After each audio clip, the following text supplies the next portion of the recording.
Lunes, ika-10 ng Enero taong 2025. Kapit na Pilipinas dahil arangkada na mga nagbabagang balita. Raratsyada at maghahatid ng balita sa bawat sulok ng bansa. Sabayang naririnig sa regional FM radio stations sa Luzon, Visayas at Mindanao. Ito ang Arangkada Balita. Ang Enero 9 ay pista ng buong Pilipinas, pista ng bawat Pilipino saan man dako ng mundo. Traslasyon 2025 inabot ng mahigit 20 oras. Basura sa Maynila, hindi na problema, ayon kay Mayor Hani Lacuna. Election period simula na sa Linggo. Areas of concern, tukoy na. I wanted a band that had no fear. I'm ready to Eraserheads! At dokumentaryo tungkol sa legendary band na Eraserheads ilalabas ngayong Marso.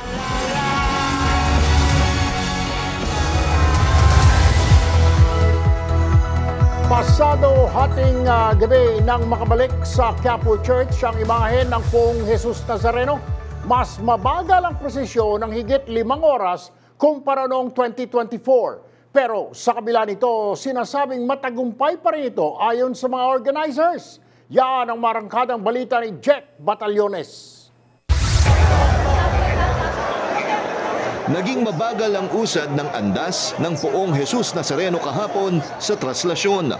4:41 AM nang ibaba ang imahen mula sa Quirino Grandstand at nakabalik ito sa Quiapo Church ng 1:26 AM. Noong nakaraang taon, pasado alas 8 ng gabi nang nagtapos ang traslasyon.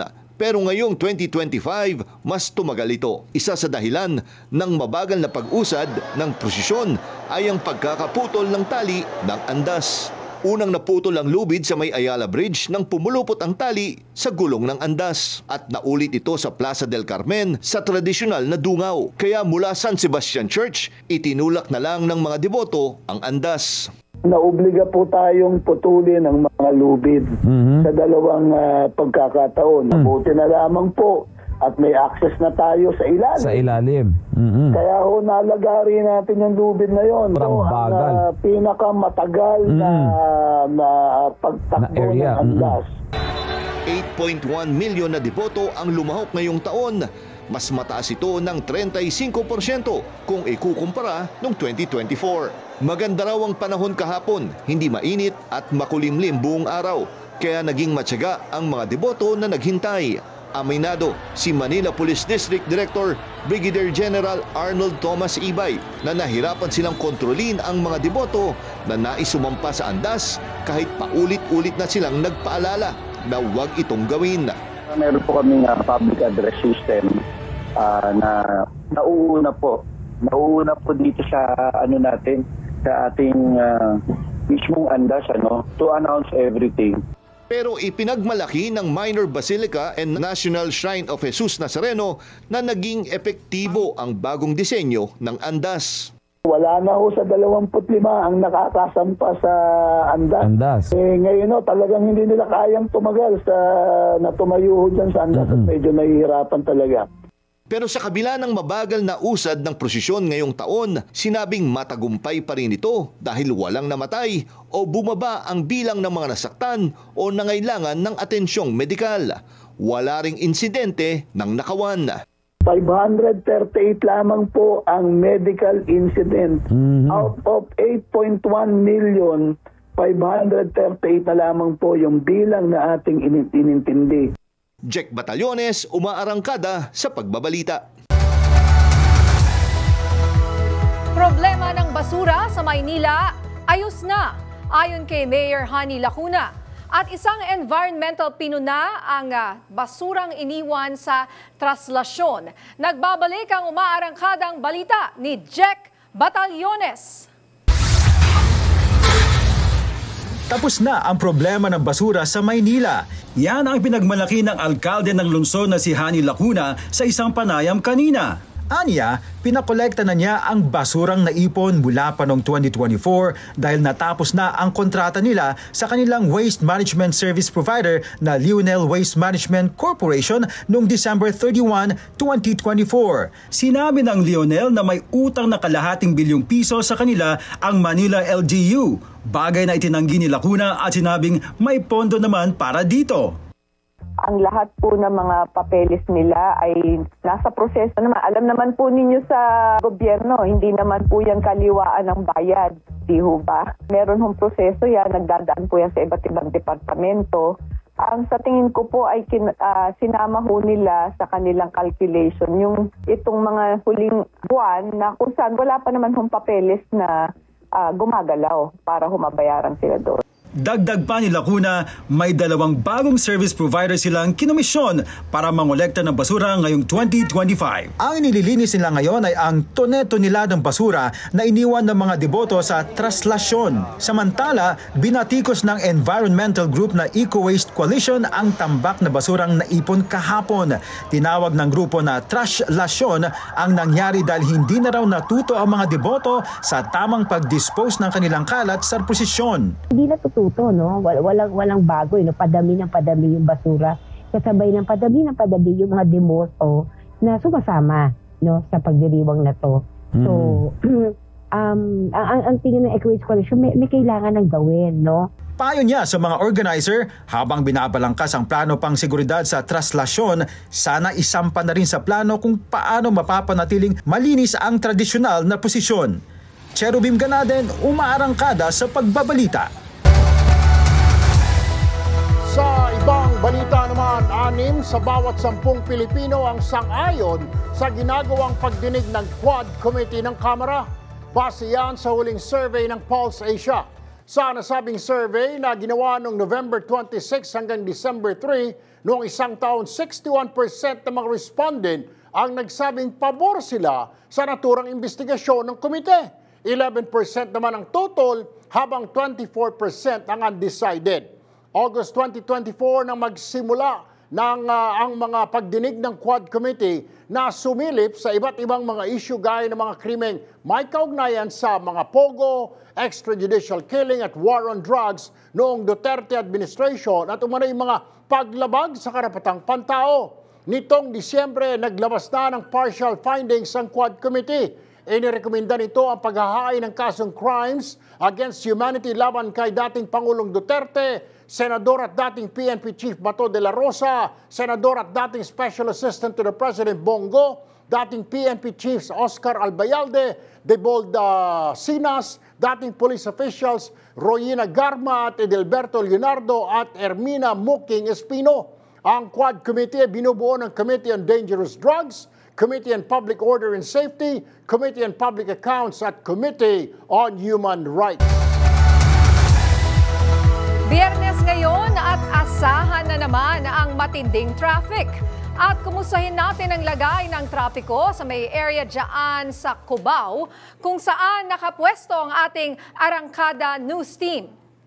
Ang nakikita po ninyo sa kanang bahagi ng inyong screen ay ang northbound lane ng EDSA patungong Quezon Avenue. At ang kaliwang bahagi ng inyong screen ay ang southbound lane papunta ng Makati. Okay, medyo gumagalaw naman, ano? Hindi naman nakatigil or slow moving. Yes, live po yan, ha? Yung video na yan, hindi po yan, yan ho ay kuha sa mga oras na ito. Nakalagay ho dyan, live, okay? At yan po ay sa may Cubao area. Southbound yan, na partner. Ayun. Oo. Eh, yung northbound, mas traffic ng kaunti. Oo. Ay, parang baligtad. Di ba pag northbound going to Makati, dapat wala na dahil uwian ng mga tao southbound. Depende kung saan ka uuwi, pero ayun. Tama. Ayan, pareho nga slow moving sa ngayon. At sa aming pagbabalik, nasa 4 na raang dayuhan arestado sa Parañaque. Ang mga inaresto, 2 pograw. Pinay na hinihinalang drug mule, arestado sa NAIA.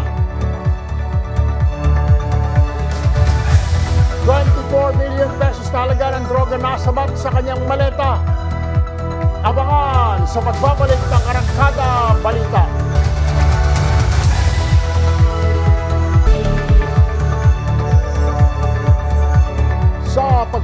ng ating balitaan, halos 400 mga dayuhan ang arestado ng Bureau of Immigration sa isang malawakang raid sa Parañaque noong Miyerkules ng gabi.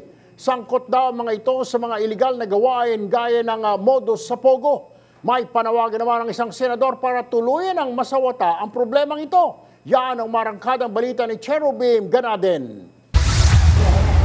Pila-pila ang mga dayuhang ito matapos silang maaresto sa Barangay Tambo, Parañaque. Karamihan sa kanila, mga Chinese. Sabi ng Bureau of Immigration, sangkot sila sa mga illegal activities gaya ng online scam na nambibiktima abroad. Dagdag ni BI Intelligence Division Chief Fortunato Manahan, maituturing na banta sa publiko ang mga nasabing dayuhan. Nilabag din umano nila ang mga immigration law. Dagdag ni Manahan, nagpapatuloy ang booking procedure sa halos 400 illegal alien. Mananatili umano sila sa pasilidad ng Bureau of Immigration habang hinihintay matapos ang kanilang deportation proceeding. Samantala, nanawagan si Senador Win Gatchalian sa gobyerno na huwag maging ningas kugon sa operasyon laban sa mga sindikato na umano'y produkto ng Pogo. Mahalagaan niya na magtuloy-tuloy ang kampanyang ito para matiyak ang kaligtasan ng publiko. Cherubim Ganaden, umaarangkada sa pagbabalita. 2 araw bago ang election period, naglabas na ng listahan ang Commission on Elections ng mga lugar na sasailalim sa areas of concern. Ang hanay naman ng pulisya, nakaalerto na. Yan ang balitang umaarangkada, hatid ni Jack Batallones. Pagpatak ng hating gabi ng Linggo, January 12, asahan na daw ang paglipana ng mga checkpoint sa mga lansangan sa bansa. Simula na kasi ang election period bilang paghahanda sa halalan sa May 12. Pero wala naman daw dapat ikabahala ang mga motorista dahil tiniyak ng Philippine National Police na irerespeto ang kanilang mga karapatan. But you don't worry kasi magagamit po kami ng body cam, CCTVs and other alternative recording devices just to protect everybody na ito po yung maayos po na election po tayo. Sabi pa ni COMELEC Chairman George Garcia, dapat nakapwesto ang mga checkpoint sa maliwanag na lugar. Hindi rin dapat magpabukas ng kung ano-ano ang mga pulis at hindi dapat pinabababa ang mga pasahero. Bukod sa checkpoint, ipatutupad na rin ang gun ban. Na-identify na rin ang mga areas of concern na tututukan pagdating sa seguridad. Nasa 403 ang mga lugar na nasa ilalim ng areas of concern. 38 sa mga ito ay under red category o yung under grave concern. 32 sa mga ito ay nasa Bangsamoro region.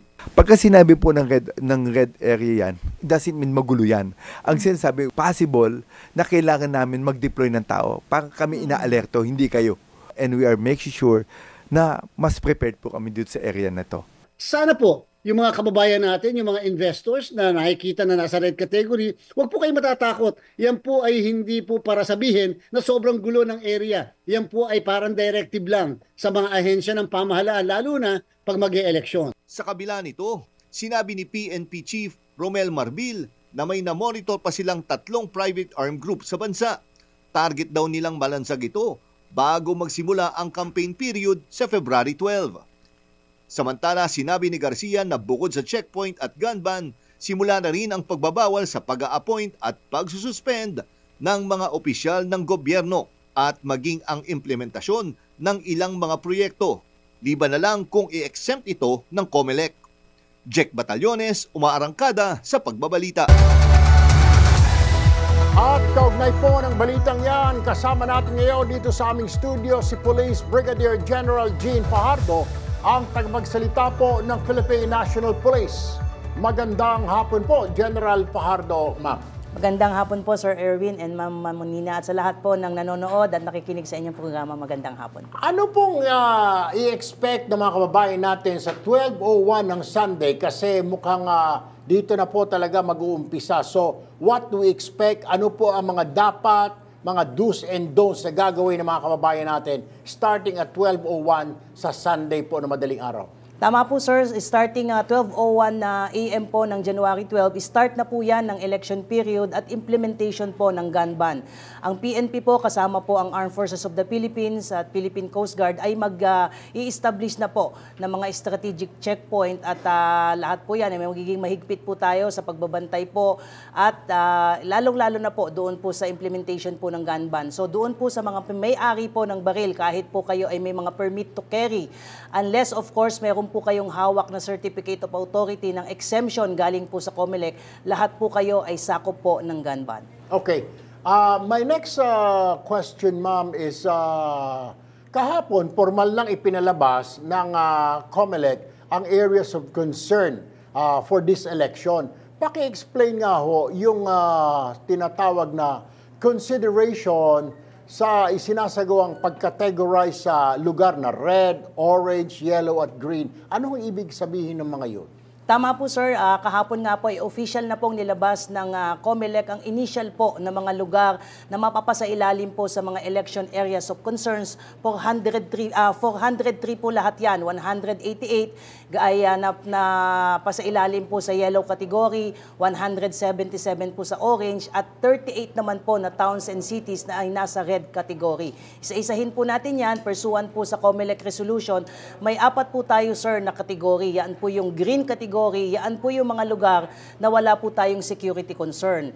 Yung mga lugar po na nasa ilalim po ng yellow category ay may 5 parameters po tayo na tinitignan bago mapasailalim. Unang-una po dyan, sir, ay meron po tayong recorded incidents ng mga suspected election-related incidents ng last 2 previous elections po. So ang tinitignan po natin dyan ay yung 2019 at 2022. Probably you were asking, sir, bakit hindi natin naisama yung BSKE noong October? For purposes sir, ng comparison, yung mga midterm elections po at mga major elections ang i-consider po natin for purposes po ng last previous election. Pangalawa po sir na parameters ay yung pong presence po ng mga private armed groups na maaari pong magamit po ng mga political candidates at kanilang mga suporta. At meron din po tayong namomonitor, sir, ng mga intense political rivalries na maaaring pag-ugatan ng mga sigalot at eventually ay mga violent incidents. At yung pang-apat po ay yung pong lugar po na ito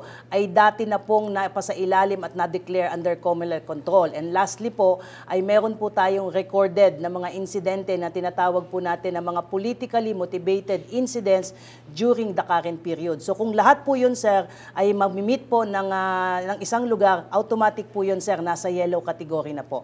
Ano po yung pinagkaiba niya sa orange, sir? Sa orange po ay at least 2 or more doon sa mga parameters under yellow category at sasamahan niyo pa po yan, sir, ng serious armed threats coming from the threat groups kagaya po ng NPA, mga ASG, yung mga tinatawag po nating communist terrorist groups at local terrorist groups, pasok po sila sa orange category. At ang pinakamabigat po, yung areas of grave concern, which is the red category, kapag pinagsama mo na po yung mga parameters under yellow at dinagdagan nyo pa po ng serious threat ng mga threat groups, yaan po ay automatic na mapapasama po sa red category. And if that happens, sir, ay magkakaroon po ng motu proprio. It may warrant the declaration po ng COMELEC na ang mga lugar po na ito ay mapapasailalim po sa COMELEC control.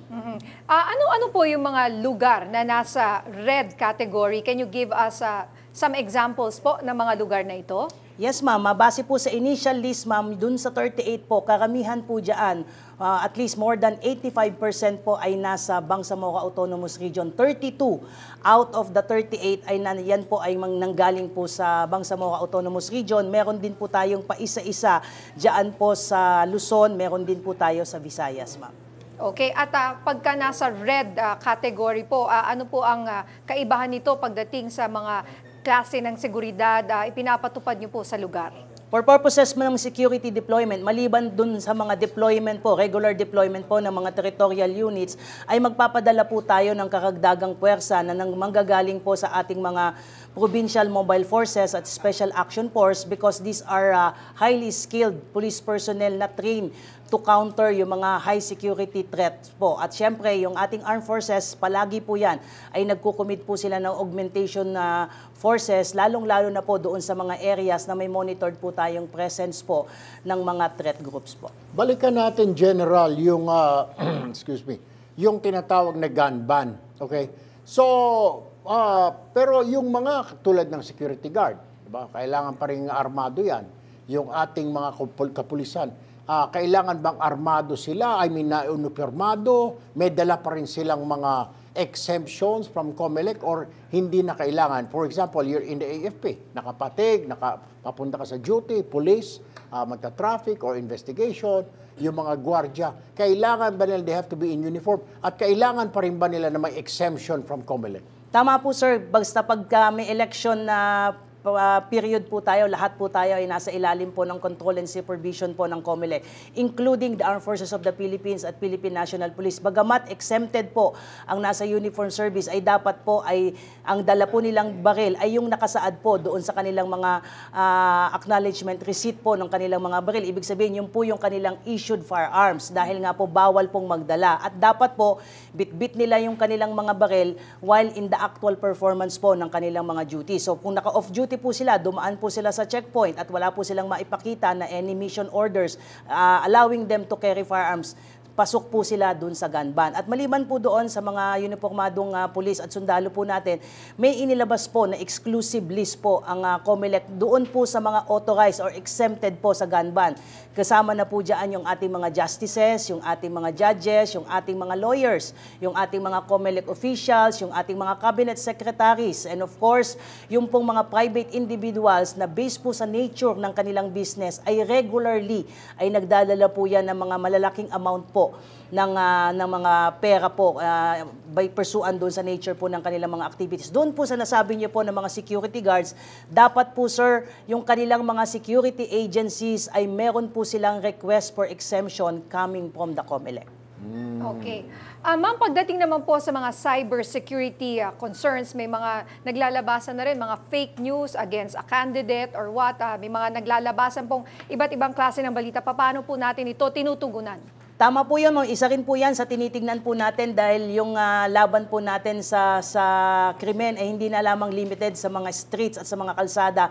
Nandyan po yung social media, kaya nilalabanan din po natin yung fake news at maaari po itong magamit talaga ito sa election for disinformation, misinformation, kaya pinapaigting po natin yung ating cyber patrolling. So doon sa mga mabibiktima po, pwede po silang dumulog sa ating mga regional anti-cybercrime units para matulungan po natin sila, mai-report po natin yan doon sa mga service provider para ma-take down po at masampahan po ng kaso yung mga nagkakalat po ng fake news. Ako, Brigadier General Jean Fajardo, ma'am, sobrang salamat for joining us, for coming to our studio this afternoon. Thank you po, thank you.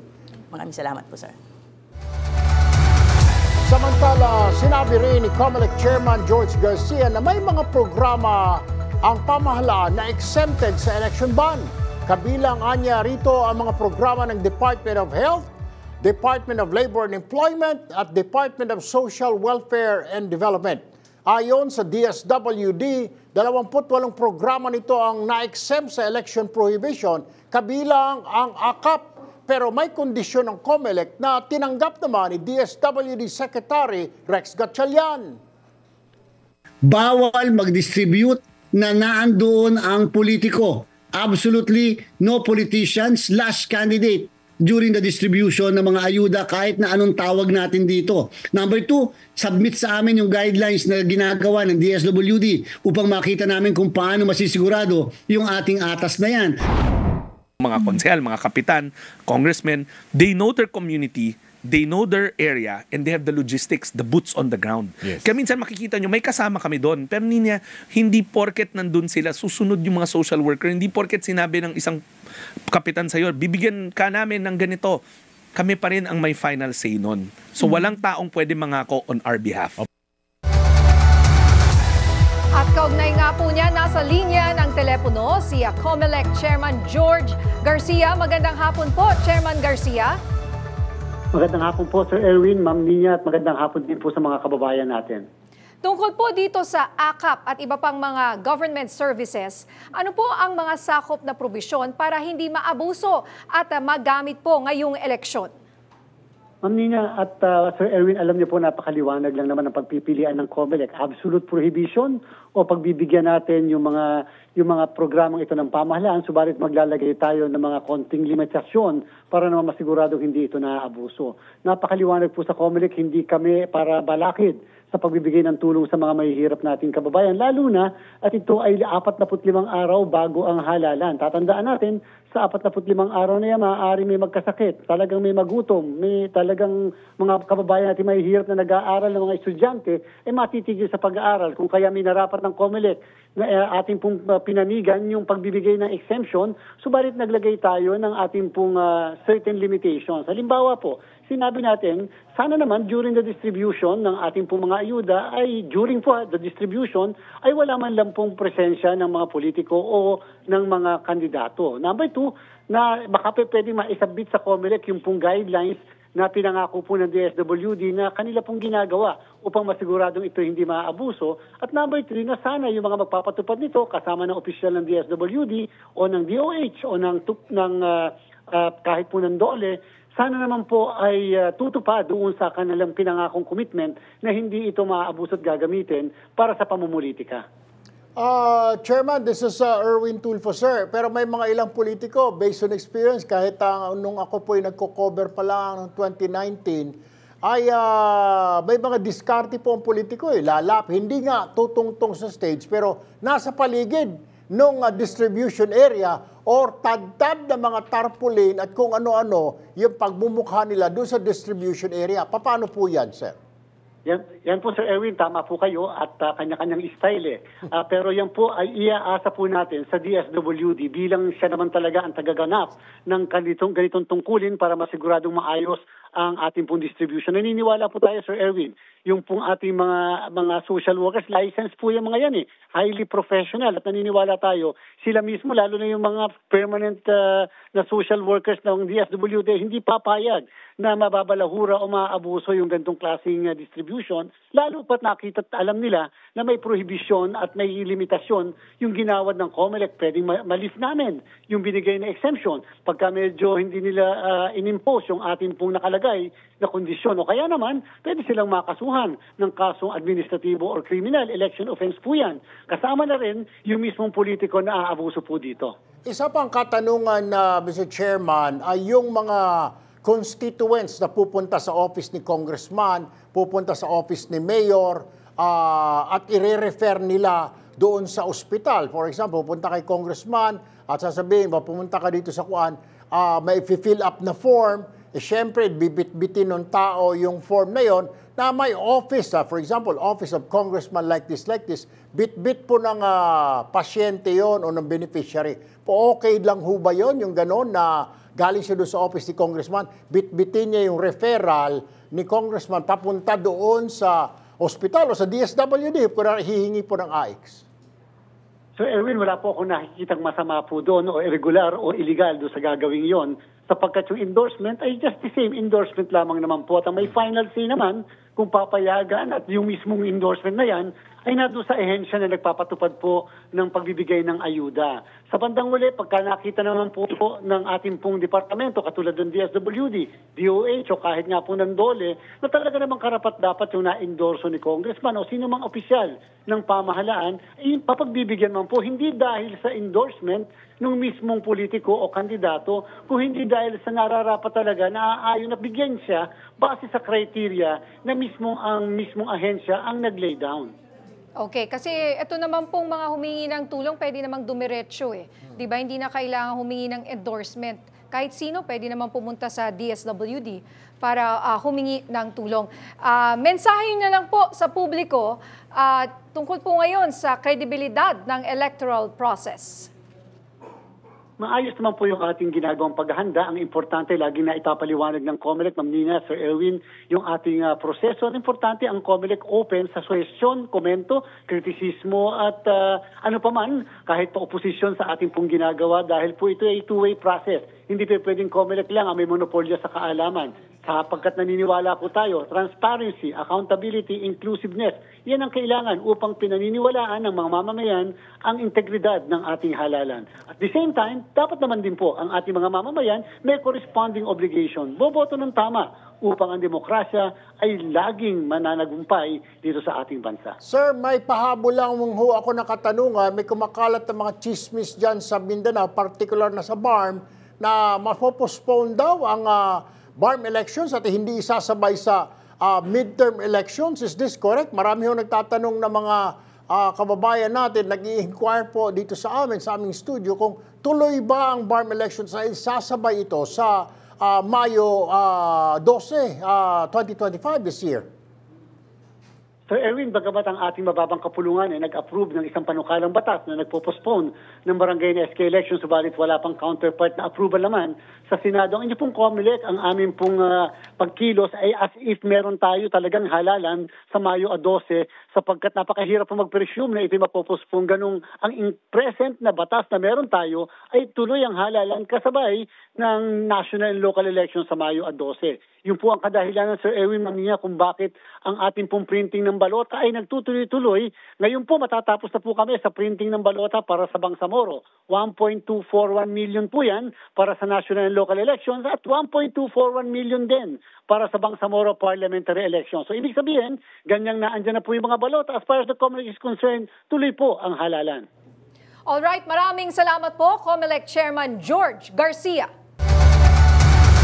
At sa ibang balita naman, pinapatawag ng Land Transportation Office ang may-ari at driver ng taxi na nasunog sa EDSA, Quezon City, Miyerkules ng gabi. Sabi ni Land Transportation Chief Vigor Mendoza, pagpapaliwanagin nila ang mga ito kung ano ang posibleng naging dahilan ng pagkasunog ng naturang sasakyan. Aniya, importanteng matiyak na roadworthy ang mga sasakyan, lalo na ang public transportation. January 27, nakaschedule ang appearance ng may-ari at driver ng taxi sa LTO. Sa aming pagbabalik, sitwasyon ng mga Pinoy na apektado sa wildfire sa California. Alamin.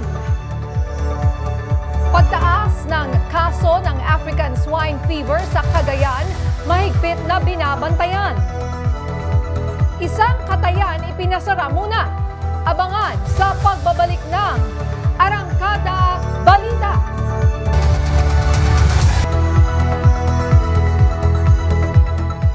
Hindi bababa sa 10 ang patay sa sinasabing pinakamalalang wildfire dyan sa Los Angeles, California. Nasa humigit kumulang 100 residente din ang sapilitang pinalikas. Patuloy ang pagliyab ng sunog dahil sa malakas na hangin sa lugar na nagsimula noon pang alas 10:30 ng umaga noong Martes, oras sa Amerika. Hindi rin bababa sa 5 lugar ang lubhang naapektuhan, kabilang ang Palisades, Eaton, Hearst, Lydia at Sunset.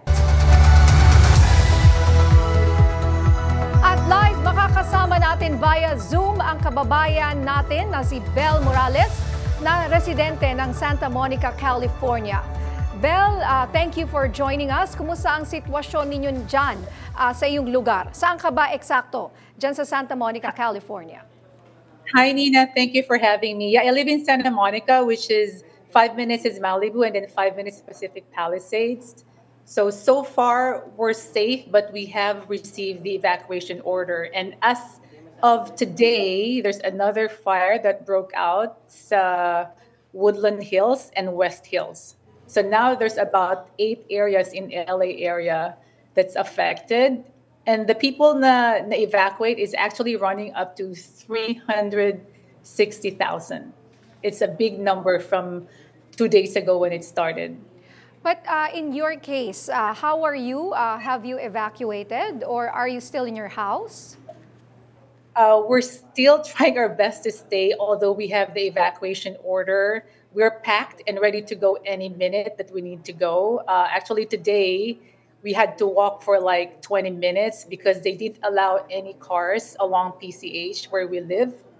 So naglakad kami literally with our luggage that we actually packed in case we won't be able to come back home.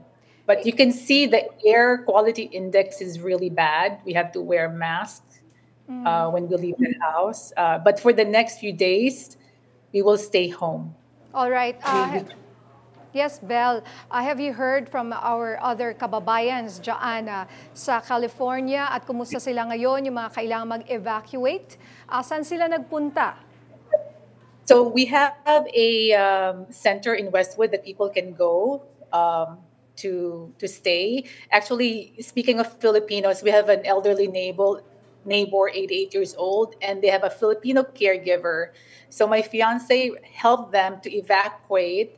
The Uber or Grab in the Philippines can't even come to us. So my fiance had to drive them to the hill, which is like 5 minutes drive, meet the Uber driver there, transfer them to that car, and they're very helpful. But we're just so lucky, and our prayers go to all the other people who were not that fortunate and had their homes burnt down. Do you personally know somebody who has lost everything? Several. I have a friend in Pacific Palisades. They just remodeled their beautiful home. They've been living less than a year. They left last minute. So the people in Pacific Palisades up the hill, there's only one road to go there. So everyone left the same time. So even they took their valuables in their car. They had to even leave their car, like leave on foot just to save their lives. So whatever valuables they have, it's even gone because those cars were also on fire. Okay. It's Yes, Belle, sabi nga ito na raw yung pinakamalala na wildfire na nangyari dyan. What are your thoughts on this very, horrific tragedy that's happening right now? Yeah, it's the worst in the whole LA history. I've been living here for over 20 years, but it's assessed as $54 billion damage. The one in Hawaii early this year, I think, was like $5 billion. So this is really an apocalypse. It's unimaginable. I know there's an Olympics coming 2028 here in LA, but you know what? The LA community, we're resilient. I know we can rebuild, but this is really unimaginable. Again, it started with this gust wind of 40 to 100 miles per hour. That's 160 kilometers per hour. Can you imagine that wind? And because, with hurricane, there's water, right? So may moisture. But this one, the wind is dry. So anything the wind passes through, it creates fire. That is the scenario. Belle, my only question is, kumusta po yung mga trabaho, yung mga negosyo, yung mga people, yung mga tao dyan, pumapasok ba or walang pasok? O what is the situation on the ground? May pasok? Walang pasok? Kasi kung sabihin may pasok, paano naman yung mga tinitirahan nila, di ba? They have to watch it. Baka biglang magkaroon ng evacuation instructions. So ano yung scenario dyan ng mga manggagawa? Yeah, Congressman Tulfo. Yeah, so all the LA Unified District School, it's closed indefinitely. The business areas in the cities affected, they are closed. There's a Critics' Choice Award in Hollywood this Sunday, which was canceled. Even the football game was postponed to another state. So ang daming disruptions in terms of work. It's just really sad because there's a mall in Pacific Palisades. Like I can't imagine all the restaurants and stores and the people who are working there. Where will they go now?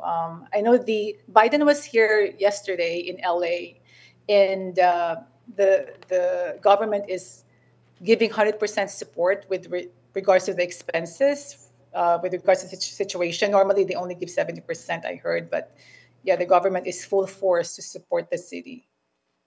All right. Nako, maraming salamat sa iyo, Belle Morales. We continue to pray for you. Our thoughts and prayers are with everyone there in California. Thank you for your time. Thank you so much. Thank you. Bye.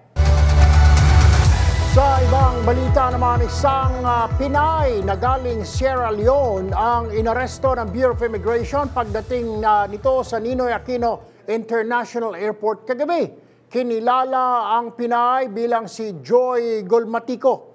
Sinabi ng Bureau of Immigration Anti-Terrorist Group Head Bienvenido Castillo III, kahina-hinala kasi ang flight pattern ni Golmatico. Kaya niya inirekomenda na siya ay inspeksyonin ng NAIA Drug Interdiction Task Group. nakuha sa kanya mahigit 4.5 kilo ng cocaine na nagkakahalaga ng 24 million pesos. Naharap sa kasong drug trafficking si Gulmatico. Samantala, bagamat kontrolado na ang pagkalat ng African swine fever sa lalawigan ng Cagayan, kabilang dyan ang lalawigan nga ng Cagayan, may early intervention naman daw na ginagawa ang local agriculturists para pigilan ang pagkalat ng naturang sakit. Yan ang umarangkadang balita ni FMR correspondent Dali Kamakan. Nagpositibo sa African Swine Fever o ASF ang karne ng baboy mula sa isang slaughterhouse sa Gonzaga, Cagayan. Agad na sinuspinde ang operasyon ng slaughterhouse at nagsagawa ang mga otoridad ng disinfection upang hindi na lumaganap pa ang ASF sa lugar. CU Gonzaga automatically suspended their operation even though there is no laboratory result pending the release of the laboratory result. If you will continue the operation, the virus might be there and it might contaminate the meat that will be produced in that slaughterhouse. Kung magnegatibo naman ang resulta ng isinagawang environmental swabbing ng Provincial Veterinary Office, papayagang muling mag-operate ang nasabing slaughterhouse. Nakatutok ang NMIS sa mga accredited slaughterhouses sa probinsya habang ang mga LGU naman ay masusing nagbabantay sa mga locally registered meat establishment sa kanilang lugar. Mahigpit din ang pagbabantay ng Department of Agriculture, Bureau of Animal Industry at LGU sa mga ibinabiyaheng baboy papasok at palabas ng probinsya. Bagamat hindi direktang naililipat sa tao ang sakit, mabilis ang pagkalat nito kapag ang karne na kontaminado ng ASF ay naibenta sa merkado. Sa ngayon, hinihintay pa ng DA ang pagkakaroon ng bakuna laban sa ASF. Kasalukuyan na rin ang trial nito sa Region 3. Payo ng NMIS sa mga hog raisers, They should implement a very strict biosecurity measures doon sa kanilang farms para kahit yung mga backyard, huwag kayong basta magpapapasok ng mga ng mga bibisita ng mga baboy nyo kasi they might have that virus. Sa pamamagitan ng maagap na interbensyon, napipigilan ang pagkalat ng virus kumpara noong nakaraang taon na mabilis ang pagbulusok ng mga kaso. Ayon sa NMIS, ligtas pa rin ang pagkonsumo ng karne ng baboy, ngunit dapat mag-ingat ang mga mamimili. Siguraduhin na ang mga karne ay dumaan sa inspeksyon para ligtas sa ASF.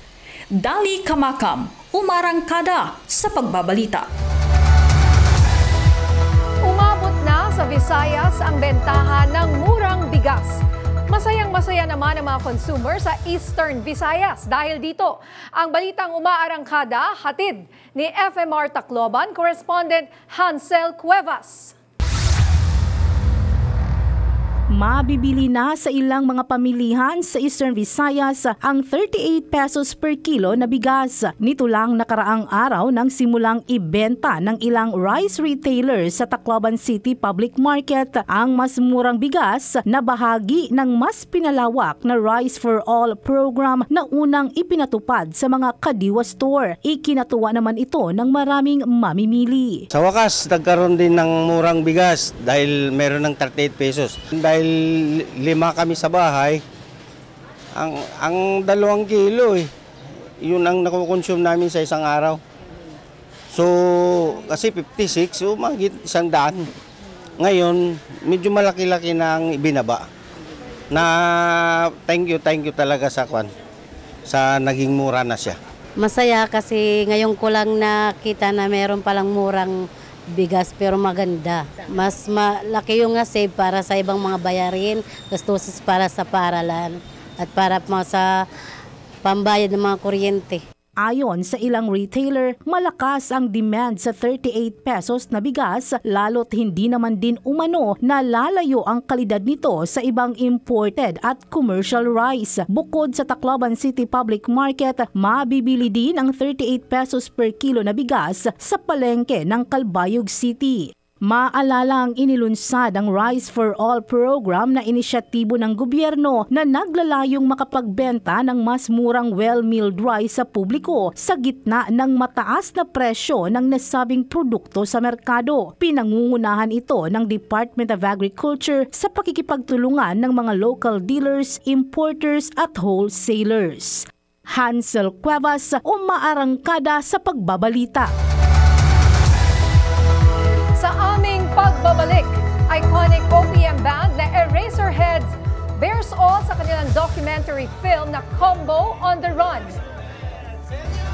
Abangan sa pagbabalik na Arangkada Balita!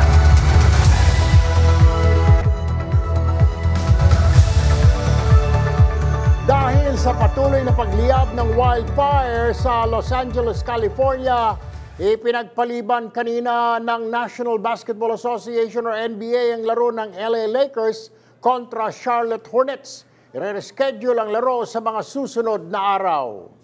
Samantala, kabilang ang pamilya ni LA Lakers head coach J.J. Redick sa mga nag-evacuate dahil sa wildfire. Nakatira si Redick at pamilya niya sa Palisades. Sa kabila nito, nagpaabot ng dasal si Redick sa lahat ng mga naapektuhan ng wildfire. Baguio City naghahanda na para sa Panagbanga Festival. Alamin ang mga pakulo sa City of Pines mula sa umaarangkadang balita ni FMR Baguio correspondent Emil Peredo. Sa launching ng Panagbanga Flower Festival dito sa Baguio, siguradong aakyat ulit ang mga turista. Hindi lang dahil sa lamig ng Baguio, kundi mas lalo pang pinaganda ang Panagbanga ngayong taon. 29 years na pala ang festival at ang theme ngayon ay Blossom Beyond Boundaries. Sa street dancing category, ibinalik nila ang college category para makomplement ang drum and lyre competition, festival dance for high school at cultural dance category para mas lalo pang may pakita ang talento ng mga kabataan ng Cordillera sa pagsasayaw.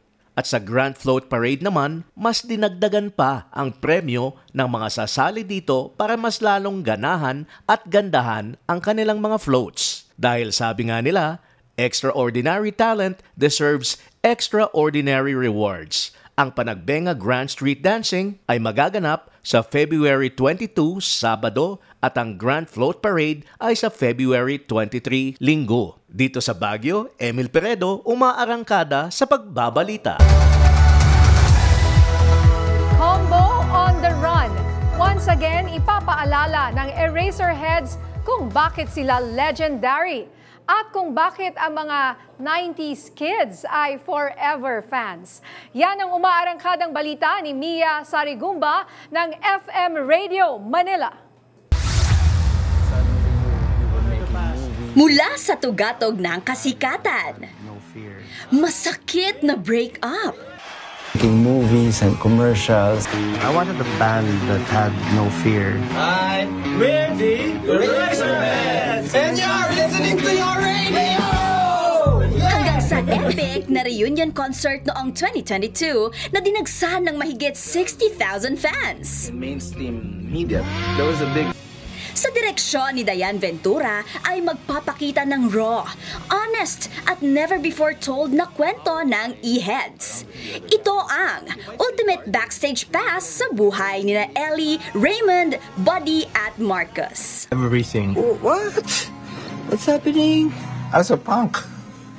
I didn't realize I was just throwing a tantrum, diba? Again, I would not wish that on anyone. Save the dates! March 21 to 23 lang sa mga sinehan ang Combo on the Run. What's the most difficult thing that you have to overcome for this to happen, you feel? That's a good question. Tough question. Oh, wow, we've never been asked that question. Can we get back to you on that? Kaya tara na, E-Heads fans!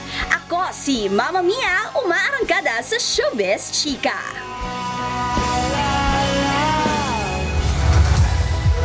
napapansin ang bagong blazer ko.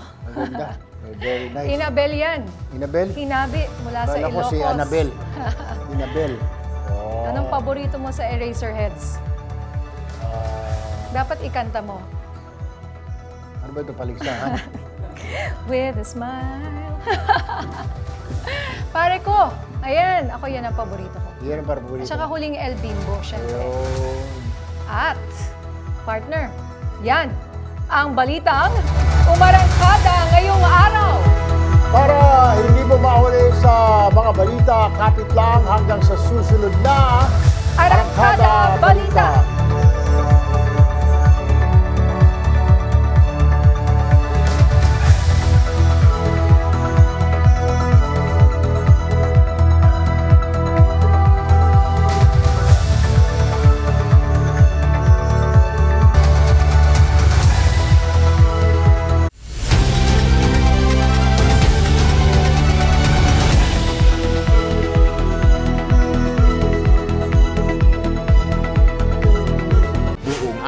Magdamag, tuloy-tuloy ang pagsiservisyo ng Radyo 630 kasama ang pinaka-pinagkakatiwalaang kaserbisyo. Nasamahan mo kami ha. Huwag tayong makinig dun sa ingay. Maging aktibo tayo. Pihit na sa Radyo 630. Nagmamadali ang mga issue at balita. Linawin natin. Linawin natin. Pagaangin natin. Pagaangin natin. Pasayahin natin. Pasayahin natin. ATM. Anong take mo? Kasama ang solid tambalang T-Rex. Tambalang T-Rex. Terry Ridon at Alex Baltazar. ATM. Anong take mo? Dito lamang sa Radyo 630 at Teleradyo Serbisyo.